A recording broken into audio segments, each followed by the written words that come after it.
Development of fetal membranes in mammals. Fetal membranes are structures that are essential for the physiological maintenance and protection of the embryo. They are also referred to as extra embryonic membranes, and it is continuous with the three embryonic layers ectoderm, mesoderm, and endoderm.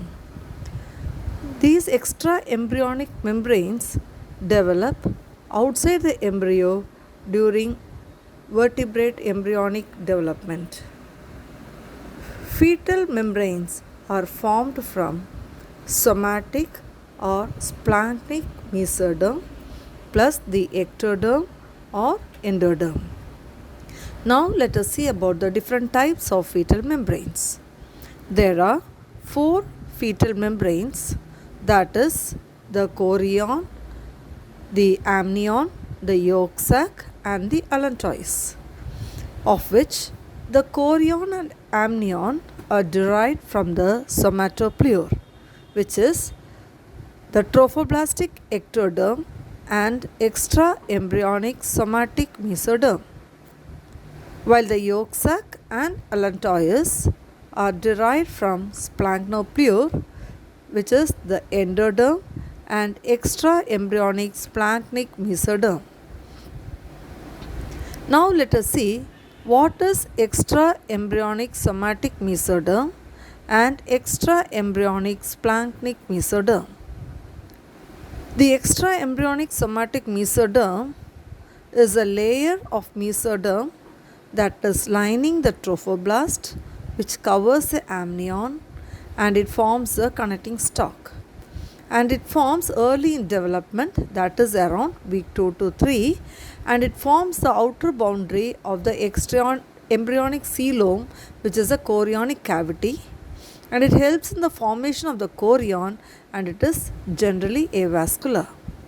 Whereas the extra embryonic splanchnic or the visceral mesoderm, it is vascularized and it is made of the extra embryonic mesoderm, and it develops during the second week.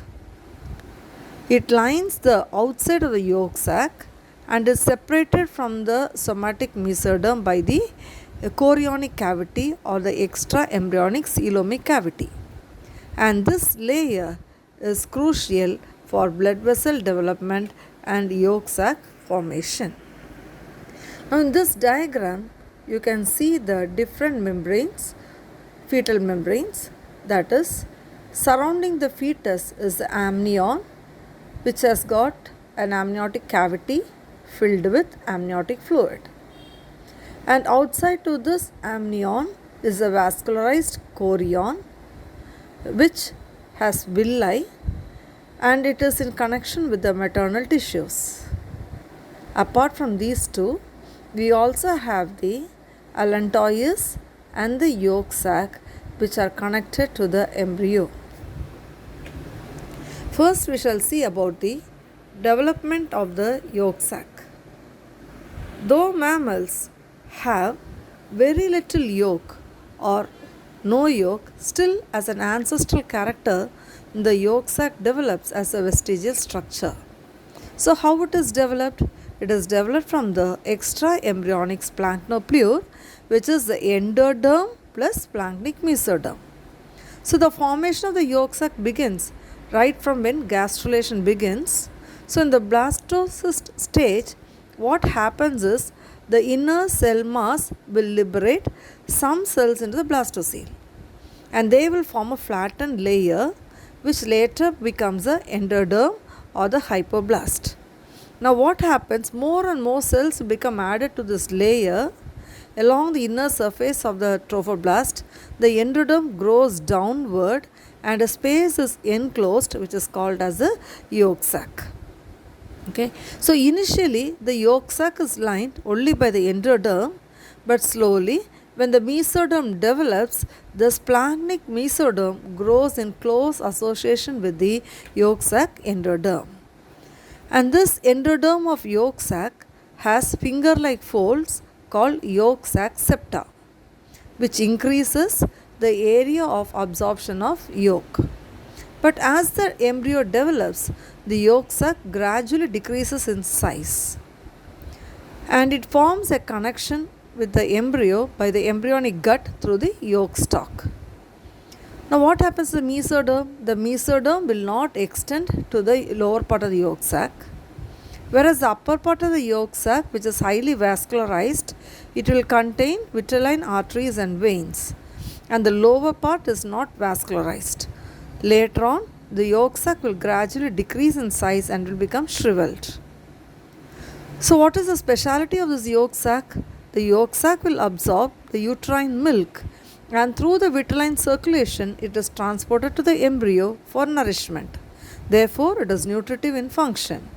In addition, it also assists in respiration, and the blood cells are also produced by the splanchnoplure of the yolk sac. So, in lower mammals, we also have the yolk sac will develop into a placenta called as yolk sac placenta. Now, let us see about the development of amnion. The amnion is the innermost membrane which encloses the embryo in a chamber called as amniotic cavity. And this amnion is developed from the amniotic folds of the somatoplure, that is the extra embryonic ectoderm and somatic mesoderm. So these amniotic folds, they will fuse over the embryo's back and it forms by cavitation within the inner cell mass. There are two types of folds. One is called as the amniotic head fold and the other one is called as the amniotic tail fold. So in this image we can see how the two amniotic folds, they come in forward and they fuse. So you can see the yolk, the allantois, the developing gut, the somatoplure and the folds of the splanchnoplure as well as the amniotic folds. So the head fold which forms in front of the embryo and the tail fold will form behind the embryo. Both will grow forward and they'll meet and they'll surround the embryo as two layers, forming an inner ectoderm and an outer somatic mesoderm. So the main function is the amnion. We have the amniotic fluid which will act as a shock absorber and also prevents the embryo from sticking to the membranes and for free movement of the embryo and symmetric growth of the embryo. Next we shall see about chorion. So chorion is an outermost membrane which is present outside the amnion and is derived from the somatoplure. So it develops or it forms from the trophoblast layer of the blastocyst and is lined with extra embryonic mesoderm. So you have the outer ectoderm and inner somatic mesoderm that forms a chorion. And there is a cavity between embryo and amnion and that is called as the amniotic cavity, and the cavity between the amnion and the chorion which is called as a chorionic cavity or the extra embryonic coelom. So what is the function of this chorion? In placental mammals, the chorion will produce villi-like structures called as chorionic villi and they will invade the uterine wall to form the fetal part of the placenta, helping in the exchange of gases, nutrients and waste within the mother's blood. And this chorion will rupture at the time of birth and has two major functions like respiration and protection. So I told you how this chorion will develop in the placenta. So it develops like finger-like outgrowths called villi, which will dip into the depressions called crypts, which are developed in the uterine wall. So there is a connection between the fetus and the mother by this chorionic placenta. Okay, so it enhances the absorption of nutrients from the maternal side. Based on this, we can divide the placenta as two types. One is called as choriovitelline placenta, where the chorion develops in association with the yolk sac in the case of lower mammals. And in higher mammals, the chorion develops into placenta in association with allantois, therefore it is called as chorioallantoic placenta. Last we will see about the development of allantois. So the allantois is a ventral outgrowth of hindgut of the embryo and it is formed from the splanchnoplure. Okay, so it originates as a small diverticulum from the hindgut into the extraembryonic coelom, that is a chorionic cavity. And it has got an inner layer which is made up of endoderm and an outer layer made up of splanchnic mesoderm. That's why we call it as formed from splanchnoplure. And it expands between the amnion, the yolk sac and the chorion, and it also contributes to placenta formation, and its primary role is to provide the umbilical blood vessels. So it fuses with the chorion to form the chorioallantoic membrane, and later on this becomes the functional placenta in most mammals. So in this image you can see how the fetus, the placental cord, the placental vessels, the placenta, the amniotic sac, the yolk sac and the chorionic villi, which helps not only as a protection for the developing embryo but also to derive the nutrition from the mother.